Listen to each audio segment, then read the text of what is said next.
What's going on, everybody? This is Raw Dog Sports. I am Mike. That is Evo, and I apologize. We are a little tardy. I was doing homework, completely lost track of time. This must be some sort of hot tub time machine. But, man, it's I'm glad to be here. Evo, I appreciate you, big dog. Sorry I'm a little late, but we got 13 games to get through today. We have one game to recap, but there's college football on right now. We got conference championships happening as we speak. Texas Tech taking on BYU. Man, a lot of really good, intense football this weekend because playoff implications are high. We got college football with championships going on. Great fucking weekend if you love watching football, man. Yeah. Obviously, a really big one tonight between number 1 and number 2 in the Big Ten Championship. That's one that I plan on trying to get on the TV and watch. That Texas Tech game right now, I'm enjoying. Being able to watch that. Jacob Rodriguez, one of my draft crushes as well. Great mustache, great player. We are leaning a little bit into draft season for some of us because you can't help it. And starting to really look at some of the players that we're getting man crushes on and whatnot. So that's always fun. But yeah, we're starting a little bit late on a Saturday. It's all good. It's the weekend. We do it live. We do it wild. And, sometimes we act a little bit like Tim Waltz. It's okay. Do things a little weird. Yeah, listen, I am a weird guy. I'm very comfortable with saying it. Like, when I have conversations with people, I can tell that, like, I'm kind of awkward to some people. Like, I kind of get a look like I got a dick growing out of my forehead at times. But you know what? I wouldn't have it any other way. I like thinking different. And honestly, sometimes that leads us down some good holes, especially when it comes to our gambling, man. Like, not those kind of holes. I saw you where your mind went. But like when we go into some rabbit holes, we can find some fun things in terms of some gambling, some nice little, maybe some parlays we could build, some nice little one-offs. Obviously, I used to gamble on the first pitch of Stephen Kwan. I think I'm going to stay away from first pitch bets from now on, though, considering the likelihood that they're fucking rigged. I mean, your team in specific has some interesting gambling issues going on. That's probably a little bit more of a summer show conversation. I know you've already written some pieces up on the No Sleeves Network about gambling and whatnot in general. Everybody should go check those out. But as of right now, this is a football show. We are in the middle of prime football season. College football is coming to an end, at least the regular season. We are getting into bowl territory, into college football playoffs, which is awesome. It is where you're going to get a chance to, instead of having like a shitload of games every day going on, you're going to have a much smaller amount of games that you, as a fan, if you're not as big of a college football fan like me, you can start to focus on those games a little bit more and start to look ahead towards some of those players that are going to be going into the draft. If you're more of a NFL type person, again, like myself, which is awesome. But also, we are getting down into the nitty gritty of the NFL season. It's week 14. It's kind of sad. Like, it just feels like yesterday that it was week 1 and training camp and stuff like that. We were so positive, looking forward to our teams and the prospects, and boy, how things have changed. It's shaping out to be a very interesting playoff season here for the NFL. Lots of playoff implications are happening this weekend. Teams are about to be kicked out of playoff contention. Some teams are still fighting for, nipping right at those last seeds. A lot of stuff is going to happen. It's going to be fun to get into it today and break down all these games, give our predictions and our thoughts. And like you brought up, Mike, we got a parlay. Blitz got his parlay in for us this week. I even got a side parlay for you if you really want to get crazy, a little four anytime touchdown scorer parlay that could win you some big money if you want. So we'll throw that in here as well. Hell yeah, I like that, brother. That sounds great. Listen, we got to make sure that we have a little bit of a bounce back. Last week, middling, right? I go 8-8, you go 9-7. This week, I'd like to maybe hit a banger. Obviously, we're always going for that. But I can tell you that with my picks that I made today, there is a little bit more of a conservative approach with today's approach. The money's not going to be as high, but I feel good about being able to piece some of these things together, and I can't wait to see where you're at. But, my man, with that, are we ready to start diving in? We recap Thursday? Yeah, we got a Thursday game, and we did not start off on the right foot as far as our predictions. You and I both took Dallas plus the points, which was 3 points, and this was a high-scoring affair. You actually had mentioned in the show you were seriously considering taking the over, which I believe was 44.5, and we absolutely exceeded that. The Detroit Lions on their own almost exceeded that. Lions get the win at home, 44-30. A big game from Jahmyr Gibbs. A lot of offense in this game. And despite there being a lot of offense, it still kind of felt like neither of these teams' offenses were operating as good as they could be. But we still saw 74 points put up in this game. Yeah. At one point, I texted you. I was like, man, I'm glad I didn't take the over because it was sloppy as fuck to start. And turnovers and just a lot of nonsense was happening early in this game. And then you kind of said it in the text, second half, it could break out. These teams could get loose. And that's exactly what happened. Like, there was no fucking defense in the second half. It was fun to watch. Like, it was cool seeing all of the points scored. But, like, if you're coming out of this as a Lions fan, you feel pretty good. Like, we got to win. We're in a better spot. But we gave up a fuckload of points. And then if you're Dallas, you have to be concerned, like, in an absolute must-win game to keep our playoff hopes alive, we get an uninspired George Pickens. That's really tough. And I know the comments and the wars have gone on between him and Richard Sherman, but if you go back and watch, I mean, Sherm's right. Pickens was not interested, it didn't seem like, or was just wildly unprepared at times when balls were coming his way. So, I mean, good game, fun game, but it started ugly, and Dallas is probably not having, I mean, their season's probably over here now. It dropped them to like a 10% chance of making the playoffs. It's a tough spot. And that's, I mean, it's what happens when you do go into the season with basically no defense and you look that way for a big portion of the time. Obviously we've seen a bit of a turnaround here through the middle of the season, going into the latter part of the season where the defense has gotten better, but obviously they're still a flawed team. This is not a team that people are going to be able to walk over for sure. They are still, a good team at this point. They just have such a hole that they would have had to have dug themselves out of here, that it's going to be very difficult for them to get into the postseason.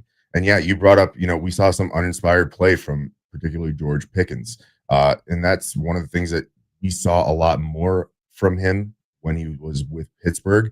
And it was, obviously he's got bad quarterback play, more run heavy offense there. And so it's easier for more of those diva players to become a little bit uninspired. That shouldn't be happening here with Dallas. And maybe because the game started off so wonky and bad that he kind of started to check out, and you don't like to see that. That's one of the big issues with him wanting this big contract come this offseason that teams are going to have to give serious consideration to.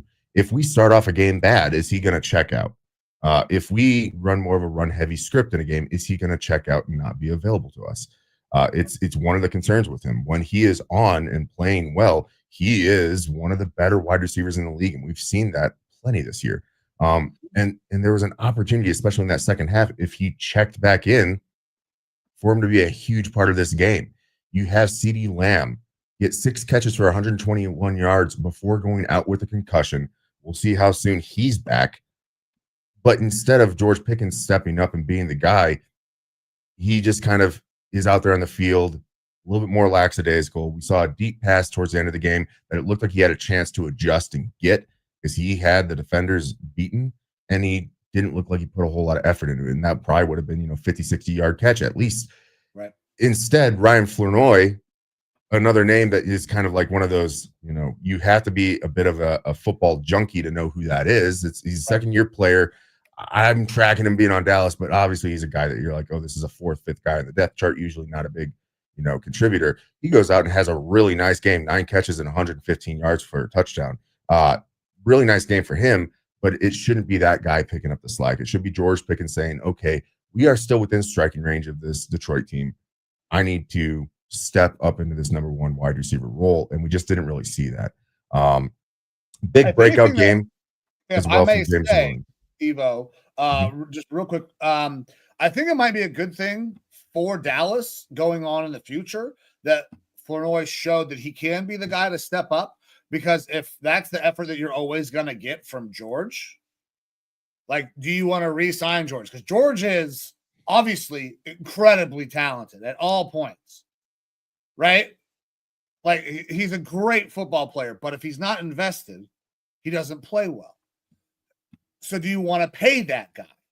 Flournoy is a guy that maybe shows he's hungry and can go and make those plays when CeeDee Lamb goes out, and you don't have to worry about re-signing a George Pickens this offseason. Sorry.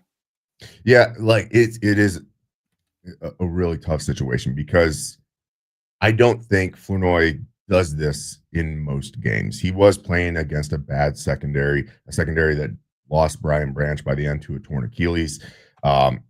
You're talking about a bad defense and a high volume passing attack. Dallas had the number 1 offense, I believe, at least passing offense in the league. And so it's going to be high volume. You're going to get your opportunities, but you're also going up against a bad secondary. So he was able to show out in that situation, but I don't think you're going to get number 2 style play or even number 1 style play from a Flournoy on a week-to-week basis. Whereas with George Pickens, you should be able to get, number 1B style play week to week. And then if you go out and you pay that guy and he knows, all right, now I don't necessarily have to work to earn this money anymore. And if I do check out, oh, well, like it's a commitment issue there. That's worrisome for sure. But it's not super uncommon when it comes to wide receivers, unfortunately.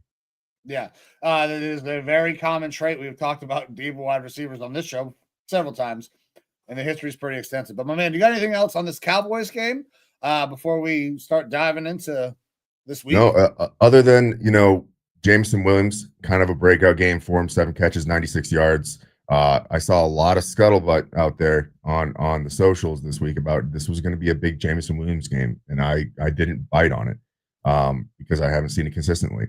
Well, he went out and had himself a really good matchup, actually outpaced Amon-Ra St. Brown by a little bit. So a good day from him. And again, Jahmyr Gibbs, 7 catches, 77 yards, and 43 yards on the ground with 3 touchdowns. Another huge day from him. He's obviously pivotal for this Detroit offense. Yeah, I mean, I was pumped because I have JMO in my on one of my fantasy teams. Been playing in the last couple weeks. It's been fucking great. Even with Amon-Ra coming back, he still had a great game. So JMO is a big time weapon, especially once he gets going. He's just so goddamn electric. But all right, brother, I'm ready whenever you are. All righty. All right, we will go ahead, jump into week 14, and we're going to start off with a banger. Miami Dolphins going into New York versus the Jets. Dolphins are favored in this game, -3 points, over under of 41.5.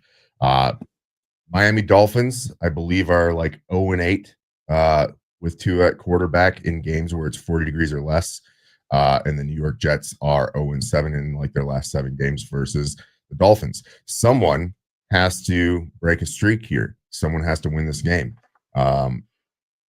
And if I have to choose one of those teams personally, it's going to be the Miami Dolphins because they have been playing a better brand of football recently.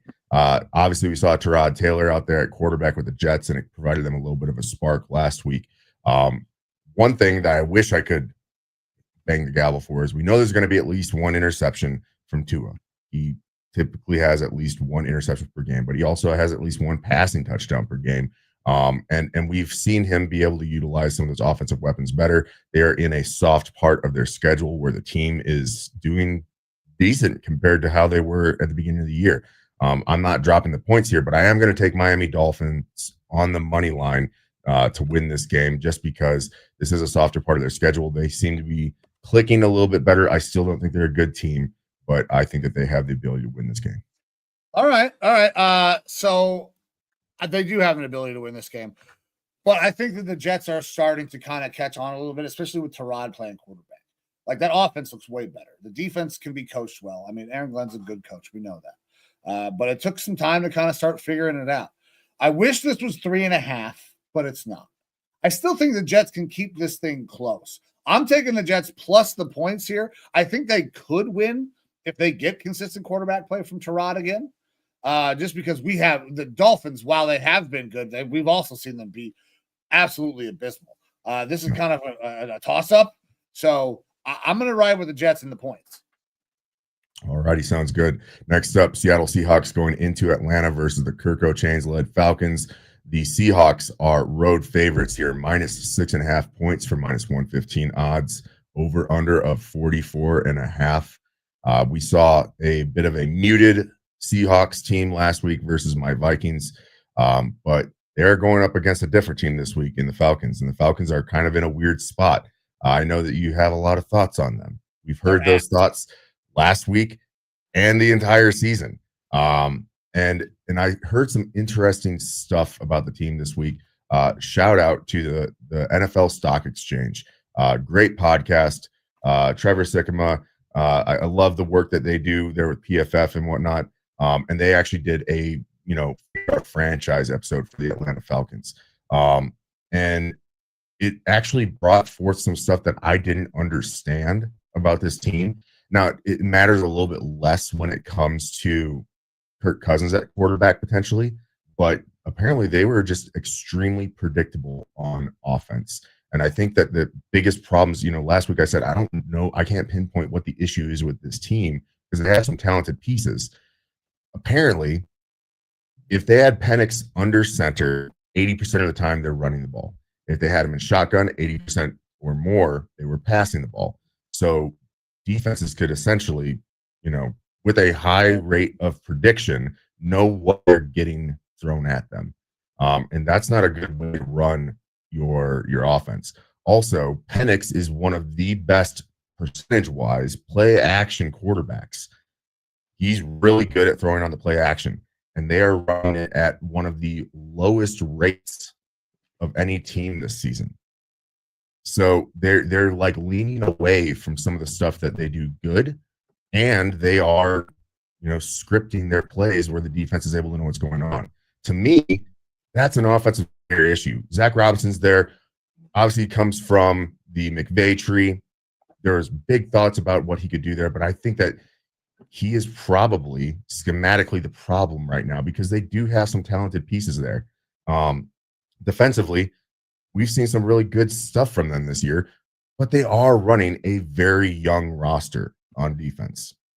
Those guys have to be molded and grow, and you're not going to get good stuff every single week, but they're trending in the right direction. And the biggest problem for me is that front office. Terry Fontenot has to go. Some of the asinine moves that they've made, it's like they go after Deshaun Watson, right? This all springs from Deshaun Watson. They go after him and they don't get him. But they pissed off Matt Ryan. Now, Matt Ryan wasn't great at that time, but he was still a serviceable quarterback. And Matt Ryan's like, I'm not going to play for you anymore. Now they have to trade him away to the Colts. And you're left with nothing. So they scramble and they get themselves a quarterback out of Cincinnati, Desmond Ridder, who isn't very good. And rather than start him more and know what he is, they play Marcus Mariota a majority of the year.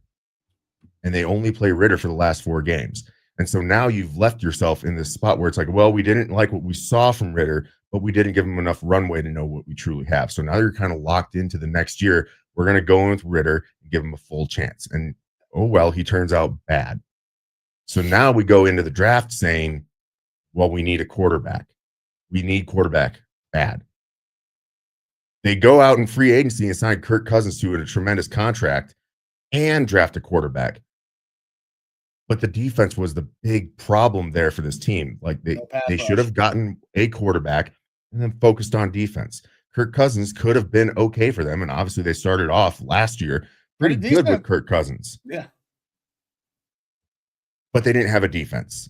And so they doubled up on quarterback, didn't do anything for defense. Well, this year they've got 2 quarterbacks and they double up on defense. They're in this weird porpoising thing. It seems like they do not have a good idea of what they should be doing every offseason. They aren't spreading their resources equitably in each offseason. And then they just make these big dramatic moves towards one position or one side of the ball. And that's a Terry Fontenot issue. He's got to go. He has been fucking up this team. Falcons fans out there, I know that you watch because you love to talk shit towards Mike and I. Give us your thoughts. Is it Fontenot? Is it Zach Robinson? Am I in the right spot here as far as the biggest issues on your team? Because I think that's what's really been screwing this Falcons team. We talked a lot about the Falcons this year because of some of our anti-Falcons thoughts and rhetoric. And so that's why I kind of did a little bit more of a deep dive here in this one. But as far as this game versus Seattle, I'm sorry. I don't think you have a chance. I'm not dropping the points here either. I'm taking Seattle on the money line. I like them to win this game. But the reality is I probably would feel good even dropping the points here. I think that Seattle is probably a touchdown better or more, just the way that you guys have been running things. I'm hoping for a big Bijan day, but I'm going Seattle on the money line. My man, I am following suit, and this is pretty easy. I have kind of lamented this team all year. They are not very good. Now, I had no idea that they were that predictable, but I mean, if you watch any Falcons game, you know what's coming. I didn't know it was to that goddamn degree, though. That is absurd. 80%, like 4 out of 5 times, that's good enough. And like 3 out of 4 times, you're talking about a 4-down fucking series. 80% of the time, I know what's coming. All I got to do is win them 3 of those downs. 4th down, you're fucking punting, dog. Like, that is awful. It'll be fun. I don't understand how this team is so bad, but they are. Like, sure, they have talent. That offense should be really good. Triggerman isn't always there. It's just, I'm rocking Seahawks money line. I'm doing the same thing. This is a Falcons team that I have talked shit about all year, and I'm not going to change that. All right, Mike, go ahead and lead us into our next game here. Another interesting divisional matchup. All right, man. We got the Saints taking on the Buccaneers. Buccaneers are at home favorited. -8.5. Over under 41.5. And this is going to be an interesting matchup. Shuck put up good numbers last week. We've seen Shuck take some steps for sure.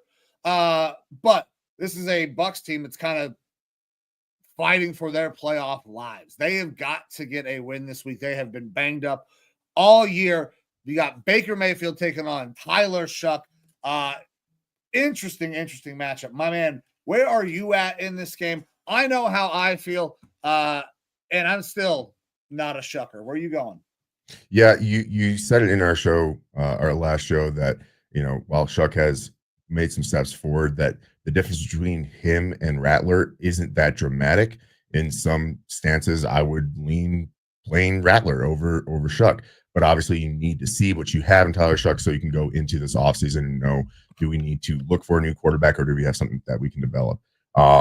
The rest of this team, though, for the Saints is kind of paltry to me. Alvin Kamara ruled out again. Devin Neal is going to be getting the start there, which I do like Devin Neal, but he definitely is no Kamara. He's not providing you that huge boost on offense. And like you said, Tampa Bay, they are in a mode where they need to win in order to regain what they have kind of lost over the last several weeks as far as playoff standing. Good news out of Tampa Bay. Mike Evans is practicing again. It feels a little early for me for that. You know, I'd be worrisome about starting him and playing him in the regular season. Obviously, your goal is to make it to the postseason, and I would bring Mike back for that to let him get healthy. I mean, he's not a young dude. We don't recover very quick. Shit, I've been dealing with this back issue that has just flared up again, and I can barely fucking walk, and I haven't done anything other than be in bed and put up Christmas lights. And so this is a dude roughly the same age playing professional football with a broken collarbone, and you're trying to rush him back like 6 weeks after it happened. So that worries me a little bit, but he's not playing in this game, just opened up the practice window. But you do have Bucky Irving back. He played good last week. You can feel comfortable about those injuries and playing him even more this week. That Bucs team leaning more on Bucky, and that'll start to open up even more in the pass game. I expect a big one from Emeka Egbuka this week. I'm going to be taking the Buccaneers. I'm going to take them on the money line as well. However, the caveat here and the reason why is that this is a divisional matchup. I do think that the Bucs, plain and simple, are an 8.5-point team better at least. But divisional matchups do tend to play a lot closer. Because of that, I'm going to just go ahead and go on the money line with the Buccaneers. My man, I am following suit. When I saw the line, I was like, 8.5 is too much. Immediately, it's like, okay, that the Bucs team has been up and down because of injuries. Now, obviously, they're getting healthy, and this is the Saints, but you bring up an excellent point. With them, this being a divisional matchup, that just always seems to play closer. It always was the MO in the beginning of the season, too. The Bucs were winning these tight, contested games, right? And so we could see a little bit more return to that. Yeah, I absolutely agree. Now, the 41.5 is slightly enticing because both of these defenses are not great, right? We've seen Shuck put up some bulk stats so that maybe move the ball a little bit, get some points. So 41.5 I could see, but I'm going the same way, man. I'm going Bucs on the money line. It's where I feel the most confident. I want to, like I said at the beginning of the show, I want to have a better week this week. I want to push towards that, 56, 57%. So I'm going to play conservative here, Bucs money line as well. All righty. Next up, we have my game, Washington Commanders going into Minnesota versus my Vikings. The line on this game has bounced back and forth quite a bit. It started off with the Commanders being favored. Then it went to the Vikings being favored. And then the most recent announcement that Jaden Daniels is practicing and going to be starting in this game has now moved the Washington Commanders back to the favorites. Road favorites in this one, minus 1.5 at minus 110 odds. Over under of 43.5. JJ McCarthy, also cleared concussion protocol, will be the starter in this game. Does that matter? I'll leave that up to debate.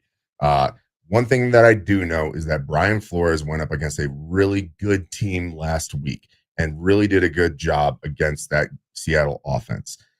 I think that the Washington Commanders offense this year has been kind of mid, and their defense has been really bad. I believe they're actually the 31st ranked defense in the league this year. Bringing Jaden Daniels back in there is a lot more scary than Marcus Mariota. But one thing that we've seen is that while Jaden Daniels does operate good under pressure, under the blitz, he has been known to take a lot of sacks as well. Hence, his elbow getting bent backwards on his non-throwing arm. Yeah. I do think that Brian Flores right now is not just playing for a potential head coach position, but depending on how things shake out this offseason, he could be playing for another defensive coordinator job at a different spot, and he wants to continue to show that he runs a really good system. Obviously, I hope he stays with my Vikings, but I think that he's going to be bringing the heat against this Commanders team this week, and we might see Jaden Daniels get beaten around like a penis piñata at a lesbian party. I'm going to go Vikings plus the points here. I think that we have a chance to win this one. Interesting comments from KOC and JJ McCarthy this week about how they are really, really, really simplifying this offense for him. I wish that this was something that we talked about more earlier in the year. If we were in week 6 of the regular season, JJ McCarthy hadn't gone out from injury, and we're saying, hey, we're going to take a step back, dial the offense back to make it a little bit easier, I'd feel better about it then, because then you can start to build a little bit more as the season goes along. We're at week 14. It's a bummer that we're having to hear this now, but we need to see positive steps from JJ McCarthy going forward into this offseason before the team starts looking at some major changes as far as front office personnel, what the quarterback situation is going to be going into next year, and things along those lines. So I'll take my Vikings plus the points here. I had a serious thought about not taking the Vikings to win a single game for the rest of the season. And that might still be the case here. with the 1.5, but I'll take my Vikings plus the 1.5 because I do think that we are going to cause some serious damage versus this Washington offense. My man, I'm going the Commanders. I understand that you think that they're going to get after him, and they very well could. I think that the same thing can happen inversely. That defense has not been great for the Commanders, yeah, but JJ hasn't exactly proven a whole lot. He's missing more and more time each week. And until I see some sort of stride, like, I'm having a really hard time being like, yeah, I think he can get it done. I think your team has a shitload of talent, but the quarterback play has really kind of derailed your season. So I'm going to go Commanders on the money line. Jaden Daniels coming back. I understand that the Commanders have not been a great team. Neither of your Vikings this year. This is a kind of a toss-up in my mind, and I'm going to take the guy that I trust more at quarterback in Jaden Daniels. Absolutely. I fully understand that one. All right. Next up, we have the Indianapolis Colts going into Jacksonville versus the Jaguars. Colts are favored on the road here, minus 1.5 at minus 112 odds, over under of 46.5. Mike, what are your thoughts on this game? Have the Jaguars shown enough to still possibly keep this one close? Are the Colts on that, unfortunate downturn right now, like we talked about last week with Mac? Yeah, I kind of think that they are on that unfortunate downturn. Obviously, the broken leg diminished the play of Daniel Jones. That's just fact. And the Jags, for all the things that we don't like about them, and times where they just absolutely don't show up, have an excellent record. And at this point, I'm done fighting against it. I'm going to get something out of this fucking Jags team this week. Either they're going to lose and then it's going to improve my draft position, or they're going to hit on this pick. So I'm taking the Jags on the money line.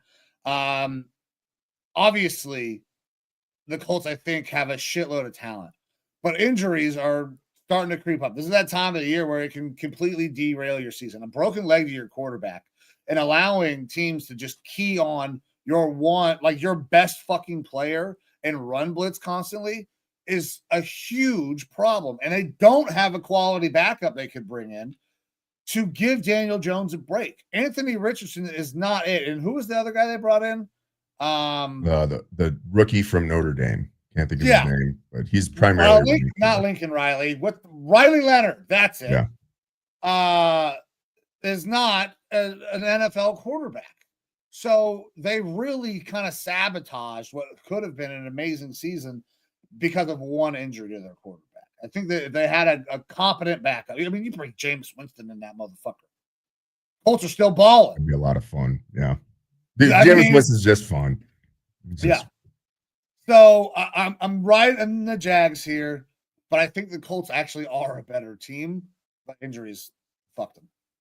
Yeah, I think that the injury to Daniel Jones mattered a lot, and it mattered last week, but I don't know if it's going to matter as much this week. I expect them to get back on the train with Jonathan Taylor.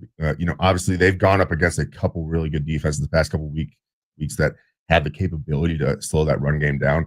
I think the Jaguars defense is better than people gave them credit for. I've said this a whole bunch this season, but I still think that they're like a middle of the pack defense. I think that Jonathan Taylor can still get stuff going against this team, and that we'll see a little bit more of the passing game working because of that. Specifically, Tyler Warren this week, I think he could have a big week. The Jaguars defense is, I believe, 31st in the league defending the tight end. They're averaging 69 yards, giggity, to tight ends per game, which is a really solid day for tight ends. But it's not every week that you go up against a Tyler Warren because he is extremely versatile, a really good receiver, good blocker, good runner of the ball, and I expect him to be heavily involved in this game. So I'm going to going Indianapolis on the money line. I do think that this one could be very close. Again, another kind of divisional matchup here. So they tend to be relatively close. But I do like this Colts team. I do like them to still get into the playoffs. But because of that injury, unless we start to see it not really affecting Daniel Jones as much. Maybe he's taking a whole bunch of calcium or something like that, trying to heal that bone a little bit better. Obviously, he's got the 3D printed pad from his buddies back in college that he wears on the leg. If we start to see it not affect him nearly as much, then we start to lean a little bit back more into that Colts are a really good team territory, and they could do some stuff. Again, Sauce Gardner is going to be out in this game with a calf injury. That does hurt, but we see inconsistencies from this Jacksonville offense, especially in the pass game. Jacoby Myers, we'll see if he's able to continue the trend of having really good games or not. But I'll take Indianapolis on the money line for this one. All right, man. I get it. This is a very tight game to call. This is one of the reasons why I just decided to go money line. I think that the Jags, based on the way that things have gone recently, I don't want to say that they've completely changed my mind, but they're, like you said, they are fucking better than we gave them credit for. So I'll eat crow on that. I love the fact that I have their pick, but man, I wouldn't mind them taking a loss. I wouldn't mind getting this one wrong. I'd like higher picks, but all right, brother, you ready for the next one? Yes, sir. We got an AFC North matchup. Why don't you lead us into this one? Because it's two teams that you absolutely love to talk about. Yeah, I love both of these teams because they suck dick. Steelers heading out to Baltimore, taking on the Ravens, -5.5, over under 43.5.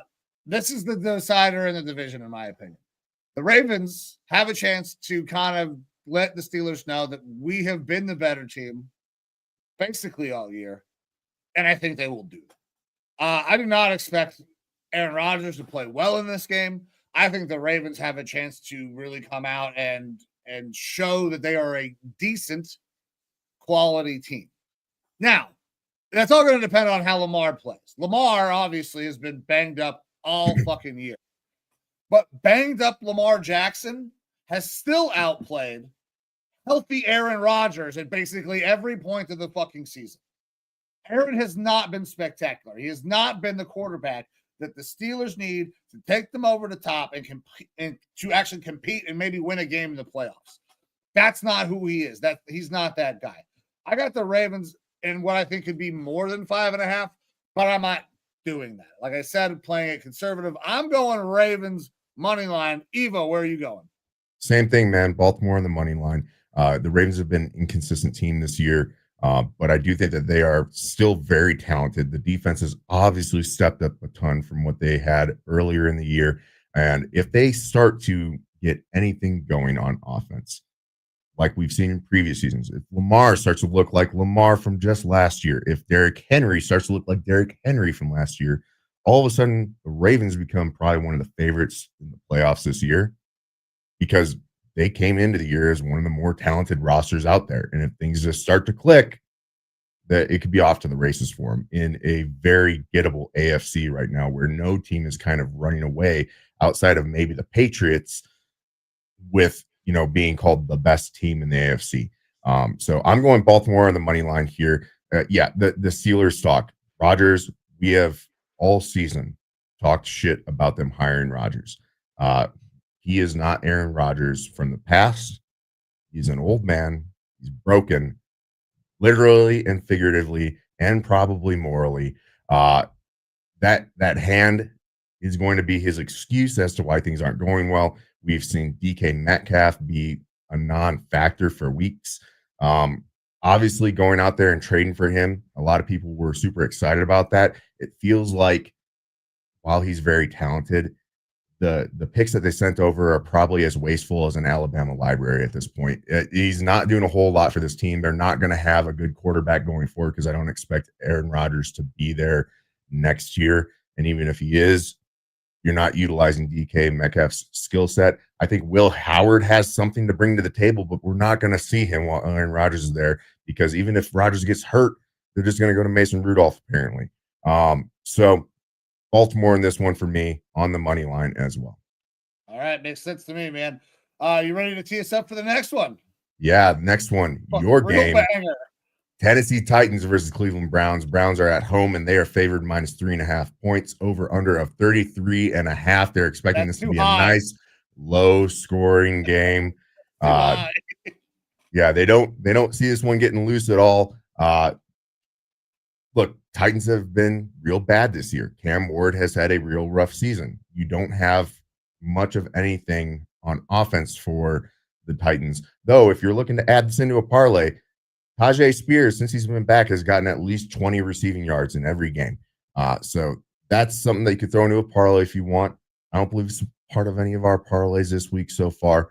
But your Browns going out with Shadur Sanders again, expecting to go up against a middling to bad team, middling to bad defense. I know you got to be thinking that they're going to get the dub here. I'm just wondering how bullish you're going to be, and are you willing to drop the points in this one? So I'm not going to drop the points, but I do think that we are going to win by at least that many. Cam Ward is about to have a fucking terrible day. Myles Garrett is sitting at 19 sacks right now, 3.5 away. He's going to be a half a sack away at the end of this game. That offensive line ain't great. They have not done a good job of helping Cam Ward at all. Our defense is nasty. I don't expect them to score more than I don't know if they even get into double-digit points. Talking about the Titans offense. I'll go in against our defense. Now, the question is, how many can we score? This is going to be Shadur's best opportunity to really kind of go out there and let it eat. This is a non-talented Titans team. If the game plan is set up at all correctly, Shadur should be able to go out there and kind of show that he has the ability and talent to play in the NFL, because this is a pretty bad Titans team. Like, they are not special anywhere. I think that we could see Judkins in the end zone multiple times. I really see this being like 20-6 as a final score. That's why I said 33.5 is too fucking high. I don't know that we'll score a shitload. Maybe 24, but I do not see the Titans getting over double digits. Like, I'm being very bullish on that fact because our defense has been so goddamn good. I'm going Browns, money line, not dropping the points. Where are you going? Same thing. Browns on the money line. I do think this Titans team is bad. If you look at their scores this year, you've seen them put up 20 points or more on multiple occasions, but a lot of those, contextually, when you actually look at it, they're garbage time. That you look at where they went against a good Seattle team 2 weeks ago, and they put up a lot of points and actually had a final score that was really close, but it was a lot of garbage time points, and it fucked you on your bet for the week where you had dropped the points for Seattle. Your guys' defense is elite. They're very good, especially that defensive line. You're going to be able to shut down the small things that the Titans do well. Your offense is also lacking. This is one of those games that Shadur could go out there and look really good in, but I still don't see you guys completely like outpacing a team where then the Titans can score some garbage time points. So I do think it'll be lower scoring overall, where that, 33.5 points kind of comes into play. And I don't see your defense taking any reps off, because they still are going to have to, you're going to have a lead, but you're going to have to defend that lead actually. So I'll take Cleveland on the money line in this one as well. All right, man. I like it. Normally, though, when we agree on each other's teams, bad things happen. Yeah. So we don't play the Titans that often, though. That's so true. That's very, very it's not every week that the Titans are in town. All right, next up, Cincinnati Bengals at the Buffalo Bills. Bills are favored -5.5 points, over under a 52.5. T. Higgins is back in this game. Clear concussion protocol. You got Jamar Chase, Joe Burrow out there. You have your kind of full complement offense for the Cincinnati Bengals. Yeah. Which, you look back at the beginning of the year, and we talked about this Bengals offense still being able to be pretty damn good. Chase Brown is going to be able to feed off of a strong passing game. The O-line is bad, but not the worst that it's been. And it's just a defense that is really atrocious with this Bengals team. So if we look at it in that respect, the Bengals probably could put up a whole lot of points, right? You're going up against a Bills team that has a very bad run defense, and they've been middling on defense overall in general. They looked like they were going to get a boost by getting Darius Slay, who was released this week, but he decided, I think I'd rather contemplate retirement. So they didn't get that boost. And you have the Bills here who are still looking to try to stay within that playoff window. And they have a lot to fight for. The Bengals are not out of the playoffs by any means, but they're in the AFC North only. They're correct, but their path to the playoffs is a lot more difficult than the Bills at this point. So, Mike, where are you going at in this game? So I just went and I made sure I looked it up, and the Bengals defense has allowed 26 or more points in every game this season except for the first game of the year in which they played the Cleveland Browns. That's a really bad fucking defense. So while I understand they have their full complement of offense, that defense is terrible. They give up rushing yards, they give up passing yards, they give it up any way you want it. The Bengals will fucking give it to you. And Josh Allen can do it all. I love the Bills in this game. Now, I think it could be fun because that Bills defense has been susceptible. Tre'Davious White has also been susceptible to some big play give-ups. And that can happen a lot in this game with two really talented wide receivers and Joe Burrow getting on the rock. Like, this could be close, but in the end, if I need a team to make a stop, I will never bet on the Bengals to do that. I will take the Bills to do that every time. So give me the Bills money line. All right. I thought we were going in the same direction here for a second with all the stats that you were putting out there. I'm taking the over. Oh, yeah. Okay. The Bengals are, like you said, allowing 26 something points per game, basically every game. Well, we're talking about an over-under of 52.5. And I think that the Bills can match that. I think that this game could be a, 30-30 type of shootout at the end of the day. So 52.5, two offenses that have the capability of putting up a lot of points. I'll take the over in this one. I'm expecting and hoping to see a fun game out of this, at least from an offensive perspective. Okay, I like that. I wasn't sure. Listen, a lot of points. I do expect a lot of points, but I've played over and unders so many. I hit one under this year. Every time I have played an over, the game has gone under. I have tried to bet on good football. I really hate betting on bad football and betting on unders. God damn it, it has not worked. But right, brother, right here, this feels good, and I like it. I like it for you. 52.5. Got you. Yeah. All right, next up, Denver Broncos going into Vegas versus the Raiders. Broncos are favored minus 7.5 points, over under a 40.5. And I'm going to keep this one a little bit simple. I don't bet the Broncos to fucking win by a touchdown versus nearly anybody. They can be the better team by a long shot, which they absolutely are versus this Raiders team. But dropping 7.5 points right now for the Broncos scares the shit out of me because that offense, while they can put up a lot of points, they only seem to do it in games that they absolutely have to. And in this one, they shouldn't absolutely have to put up a lot of points. They might play down to their opponent. They might be the worst team with their record right now because if you look at all their wins, they are barely eking out wins, whether it's a good team or a bad team. That being said, the Broncos are the better team here for sure. I'll take the Broncos on the money. Yeah, I'm doing the same thing. The Raiders suck. I don't need a lot of analysis here. The Raiders are awful. The Broncos are a good team, even though wildly consistent on offense. Beyond that, I don't need to say much else. Let's move on to the next one where we're talking about a couple of teams that are decent, that have a big tie into playoff implications and reside in your division. We got the Bears on the road up in Lambeau in December. Packers minus 6.5, over under 44.5. Okay, is this Lambeau of old? Is this a new Bears team revitalized with a new coach? There's a lot of history here that says the Packers are going to win this fucking game. But guess what? Aaron Rodgers doesn't play for the Packers anymore. It's Jordan Love.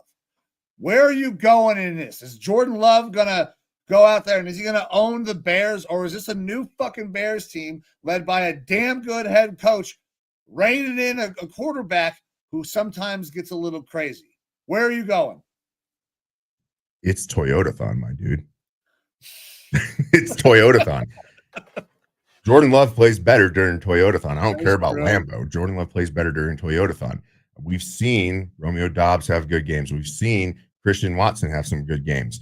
I don't like this Green Bay Packers offense. I think that they are subpar. but it is Toyotathon, and that gives me a little bit of worry about that. The Bears, again, credit to them. They're obviously number one in the NFC right now, and that doesn't happen by a fluke. Though I just talked about the Broncos not blowing anybody out really, and it's not been a whole lot of blowouts for the Bears either. I think that the Bears are coming together as a team. I still think that, Caleb Williams, while he's been taking strides and getting better for sure, we aren't seeing him take the same sort of progressive steps that we did with like a Drake May or anything like that. He still has a lot of room to grow. And if Ben Johnson is able to unlock all the potential that he has, then Caleb Williams becomes the scary number one overall pick that we thought that he could be coming out of college. I like the Packers to win this game. I do. I'm going to take the Bears plus the points here, though, because I do not like this Packers team. I don't like their offense. Toyotathon tells me they're going to win, but I don't know that it's going to be a resounding win. And the Bears, with how they have been playing, they might be able to take one here in Lambeau. So if I'm going to get 6.5 points from them, I will go ahead and take it. Chicago plus a 6.5. All right. So I agree that I think that the Packers could probably win this game, should probably win this game based on all the historicals, right? That's what everything says. The Bears do not play good in Lambeau, especially in December. Jordan Love, Dawg during Toyotathon. I forgot about that little tidbit. But this Bears team is playing much better. I like the way that they've started to kind of rally a little bit. I understand that there are still moments where you have got to tell Caleb to calm the fuck down and rein it in a little bit. But sometimes you need some gunslinger. I'm okay with a little bit of gunslinger in there. But I think the real deciding factor in this thing for me is I don't trust the Packers offense, but that Bears defense has been pretty fucking good. They turn people over. Jordan Love will put the ball in risky situations. So I think the Bears could win this thing even, but I also like 6.5 points. That sounds way better than expecting the Bears to go up to Lambeau in December and win. But I think they can absolutely keep this thing close. And 6.5 is a lot. They got to fucking lose by a touchdown. Shit. I don't know about all that. I don't trust the Packers that much. Yeah, fair enough. All right. Bears plus 6.5 for both of us in this one. All right. Yeah. Next up, we have the LA Rams going into Arizona versus the Cardinals. Big news out of Cardinals camp. Kyler Murray's heel isn't progressing, so he's going to sit out the rest of the year. And that is probably the best thing that you could hear if you're a Cardinals fan, because that means maybe our offense will still be competent rather than putting out Kyler Murray and hoping that he somehow becomes Kyler Murray from 3 years ago. Jacoby Brissett has thrown for over 250 passing yards in 7 of his last 7 games. So if you want to add that to a parlay, absolutely go for it. And that's the one thing that we know that the Cardinals are going to do is they're going to pass the ball around as much as possible. At least it's going to be high volume. Their success rate on it, I don't know. You're going up against a really good Rams team, a Rams team that kind of got embarrassed last week. And I don't expect them to come out and get embarrassed again. The line here, minus 9.5 points for the Rams as the favorite, minus 110 odds, over under a 47.5. I could see this one going over because Cardinals are going to be throwing the ball around a lot, and I think that they're going to get behind and get behind early because the Rams are going to come out punching. I'm not going to drop the 9.5. I'm going to take the Rams on the money line because it's close to that double digit for me, and I hate double digit spreads. But Rams are a supremely better team here. Drew Petzing needs to go for Arizona. They don't have a run game, despite some good play from Bam Knight. He is not a full-time starting running back, and that's what he's having to do there for the Cardinals. It's going to force him into a pass-heavy game. No Marvin Harrison as well for the Cardinals, so that limits you a little bit on the passing front. So I like the Rams in this one on the money line. My man, I am following suit. One of the reasons that I don't know that this thing can get away is because this is a divisional opponent. Normally, you don't see blowouts in divisional games. 9.5 is a lot of points. The Rams should win this thing, and they're probably 9.5 points better. But divisional opponents tend to play each other pretty fucking close, unless you're the Falcons and the Panthers. Like, I don't think that the Cardinals have a chance in this game really at all. It would make a lot like minus 500 is not a great bet, people. Minus 500 on the money line is something that you only do if you really need to put together. Like, I have to use 4 teams for a 4-leg parlay, but I don't like any of these other games. Just toss the fucking Rams in there, money line. Just to fill out a parlay. But you're not going to make a ton of money off. I feel like it's the easiest play, the right play. Could be way worse than this, but divisional opponents can't do it. All righty. Next up, Houston going into Kansas City versus the Chiefs. Chiefs are favored minus 3.5 at Arrowhead. Over under of 41.5. That over under makes a little bit of sense because that Houston defense is fucking outstanding. They're right there with your Browns. They are able to hold some of the best teams down to low scoring games. And we have seen a little bit of a boost offensively there. Even with CJ Stroud coming back, Davis Mills did a great job in his stead, but CJ Stroud's been doing all right as well.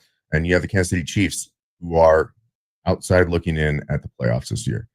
Do you think that they're going to be able to muster up something enough to be able to beat this Texans team, specifically that defense? They're at home. No, I think they probably lose this fucking game, if I'm being completely honest. I don't think this Chiefs team is ready for the type of defense that they're going to see. Pat Mahomes is, listen, very talented, very special as a player, but has not been the same Pat Mahomes of old. One thing that we kind of got to see is when teams play man and spy him, you can really kind of diminish what he's able to do as long as you have the guys to hold up in the back end. The Texans are fucking incredible on defense, just like the Browns are, like you brought up, man. And the Colts, I'm not Colts, Jesus Christ, the Colts. Nah, the Chiefs perpetually never cover. So even if they do win this thing, 3.5 from the Texans sounds really good. Like, I think the Texans probably win this game. But if you're going to give me the points and the hook, I'm going to take them. So I'm going Texans plus 3.5, man. All right. A couple weeks ago, said the Chiefs were going to win a game based off of NFL scripting because the NFL doesn't want to have the Chiefs not be in the playoffs. I was wrong. But I'm going to kind of do the same sort of thing this week. I don't know that the Chiefs are going to make the playoffs, but the NFL does like drama, and they like it when Week 18 games matter and things like that. And so they have to have the Chiefs win some games between now and then in order to keep them kind of close within the race. So I'm going to take the Chiefs here to win at home. I do like the 3.5 points for Houston because, like you said, Houston could win this game. That defense could do enough against this Pat Mahomes-led offense to really keep it close. And so giving points to that defensive team makes a lot of sense to me. I'm going to go with Kansas City, though, on the money line because I think that they will end up winning this game at home. It's a very important thing for the NFL to make sure that the Kansas City Chiefs are as relevant as possible. And so maybe we see some plays go their way. We'll see. Kansas City money line for me. All right, man. Listen, I get it. It is Kansas City, and I love the storyline and the narrative being pushed here because sometimes some calls seem like they go certain ways right when you need them to go certain ways, and it always makes for an exciting Week 18. Yeah. And look, it's primetime football. It's Sunday night football. All the eyes are going to be on it, and the NFL likes to see the Golden Boy win in primetime. Like it feels like this is a perfect setup for script makers. Yeah, it does. It does. With that, we'll take it into Monday night. We got the Eagles, road favorites, minus 2.5, taking on the Chargers out in LA, over under of 41.5. Eagles have had an interesting year. We've seen the offense be good. We've seen the offense be bad. We've seen the defense be good. We've seen them be bad. We've seen them spit on people. There's a lot of things that have happened with this Eagles team. There's so many fucking storylines around this Eagles team. And it's hard to keep up. Whereas I feel like the Chargers have been always kind of that quiet team, kind of hiding in the shadows. When they were healthy, they were incredible. We thought this team could be an absolute fucking wagon. Then injuries crept up, hurt their offensive line. Kamani Vidal moves back into a secondary role, but it should still have a part of this game plan. Evo, where do you go in this game? Are the Eagles really the better team? Because that's the way Vegas sees it. -2.5 road favorites. Or is that hangover, worried about injuries and the things that the Chargers maybe can't be? Because they are currently getting healthier everywhere except that offensive line. Yeah, having Omari Hampton back will help. But the big question mark around this Chargers team, we already know the offensive line is screwed and they're not going to get better before the end of the year. Justin Herbert had surgery on his hand this week. He is still preparing to play Monday night, and it sounds like he probably will be the starter, which is why I think this line is as close as it is, because if Herbert's out and Trey Lance is the starter, despite seeing good things with Trey Lance in the preseason and whatnot, he's not Justin Herbert. He doesn't make you feel as safe, warm, and fuzzy. So that's why it's as close as it is. This Eagles team just is not impressing me anywhere this year.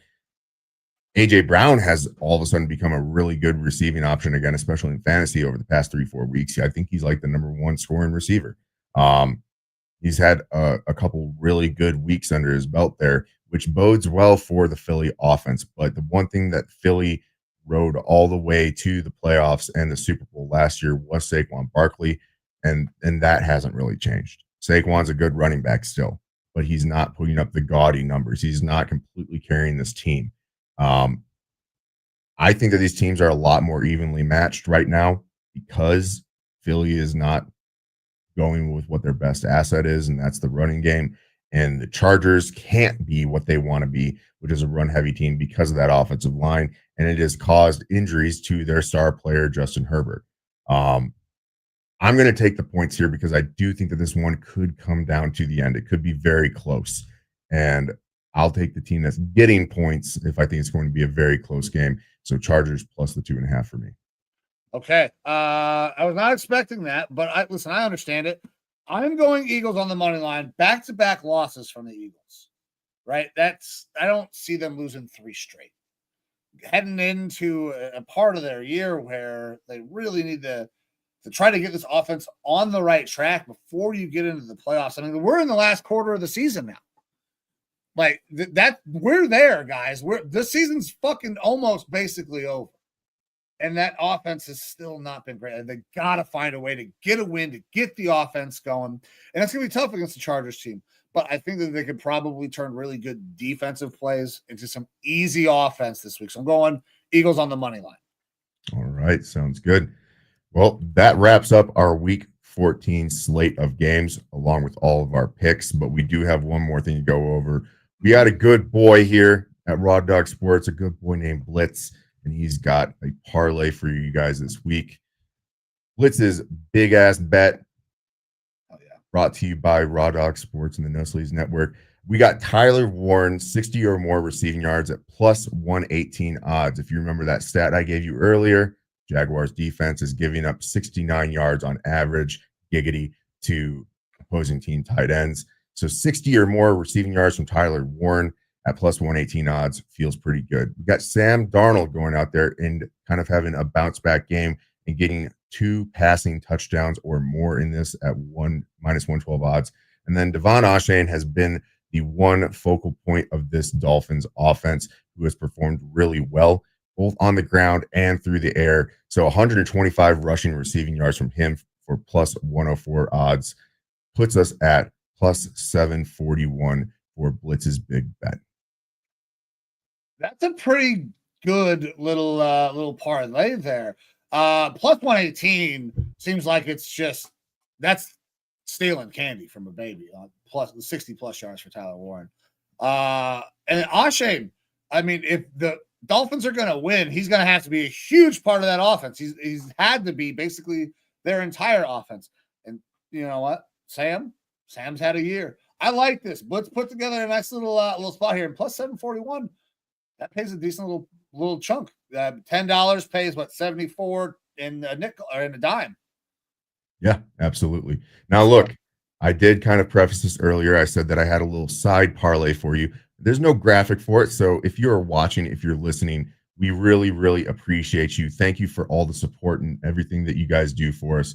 And if you would take your time to like, share, and subscribe, we would really appreciate it. Please get the TikTok going. Please let people know that we keep the raw authenticity here with our takes, the bullshit that we do. I never expected in my life that I would talk about a penis pinata on a show, but I sure as fuck did it today. So that's awesome. But let me pull up here a real quick 4-leg parlay, an anytime touchdown parlay. These anytime touchdowns are typically difficult to predict because anybody can score any day. You're not always going to have a Jonathan Taylor who goes out there and scores 3 touchdowns a game. And he hasn't done that for several weeks now, so you can't fully predict it.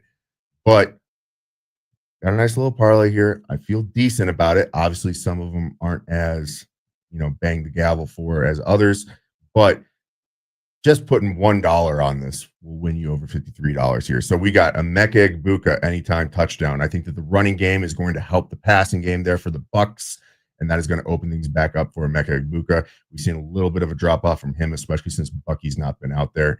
Now Bucky's back, which means Emeka might be back. Next up, Jordan Addison, an anytime touchdown. Through the preseason and through training camp, Jordan Addison has been J.J. McCarthy's favorite target. J.J. McCarthy's back out there playing again. The passing game hasn't been great, but in press conferences this week, Kevin O'Connell, J.J. McCarthy, and the team have talked about we're going to focus a little bit less on the mechanics, more about making right decisions. Go out there, play loose, just play football, and get back to what you are good at doing.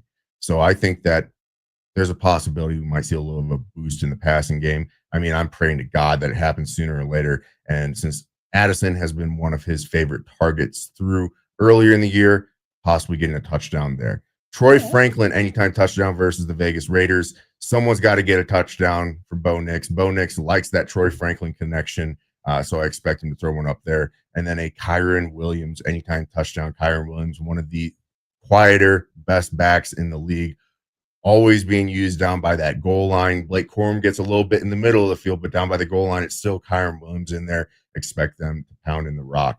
So that gives you plus 5,266 odds on that 4-leg parlay. So if you feel like getting a little loose, you can just throw a buck on there like I did. That wins you $53.67. Or you could put like $10 on there and maybe win yourself a nice $5,000. So with that, those are the little parlays that we got for you. And let me pull out here our predictions for the entire week. So that way, if you want, you can follow us, you can fade us, you can see what our records have been so far this year. Not too shabby. Maybe throw a couple of these games in, if you want to do like half of them in a round robin or something like that, try to win yourself a little bit of money. Absolutely. And my man, 54% is not bad. 59% is banger. Everybody who is tuning in, thank you very much. Like Evo said, if you guys would please like, share, and subscribe. But one thing that I love about the thing, about what we do, like we say some crazy outlandish shit, like penis pinatas. But one thing that I always take pride on the fact is that every week we come here and we put on display all the shit that we got wrong. Now, don't get me wrong, we tout all the shit that we get right. But I love the fact that we're willing to come here and put up things like, hey, man, we missed this, we missed that. And I think it gives us hopefully a little bit more credibility that we're willing to show you the misses as much as we're willing to cheer about our wins. So, my man, I appreciate you. And here's to a banger week, hopefully. Yeah, absolutely. We want to finish out the year strong. We both got goals that we're shooting for there as far as our win percentage. This feels like a week where we absolutely went into a direction of let's play it a little bit safe. Yeah. And I'm all for it. We're being forward about that, trying to get ourselves a win, trying to get you guys a win who are watching. So we thank you for all your support. Hopefully you like our picks this week. If you don't like them, please comment. Tell us why we're wrong. Tell us why one of us is fat AJ McCarron. Tell us all the things that we got right or wrong this week. We love to hear back from anyone who watches the show. Absolutely. And to everybody who did tune in today on the vertical, because normally I set it up where it's horizontal and vertical on YouTube when I originally set it up. I didn't get rid of it today. So on the side, Eva, you can probably see it. There is another little thing. You can't see my face And the only thing I can see from your screen is from like the top of your hat. A trophy and a dildo. Yeah, a trophy and a dildo. So at some point, we're going to figure out how to make it to where you guys can see us on vertical as well. So if you did check us out on vertical, appreciate you. Sorry that you just looked at my tits the entire time and a dick above Evo's head. But thank you for tuning in anyways. And with that, guys, time is the most valuable thing that you have. So anytime that you give some of your time to us, we are forever grateful. I'm going to give my man Evo one last word, then we're going to get the fuck out of here until Tuesday when we recap the week that was. Evo, go ahead. Hey, we try to not keep it super political in this. That's what the talk and the rest of the No Sleeves Network is for, is bullshitting about that.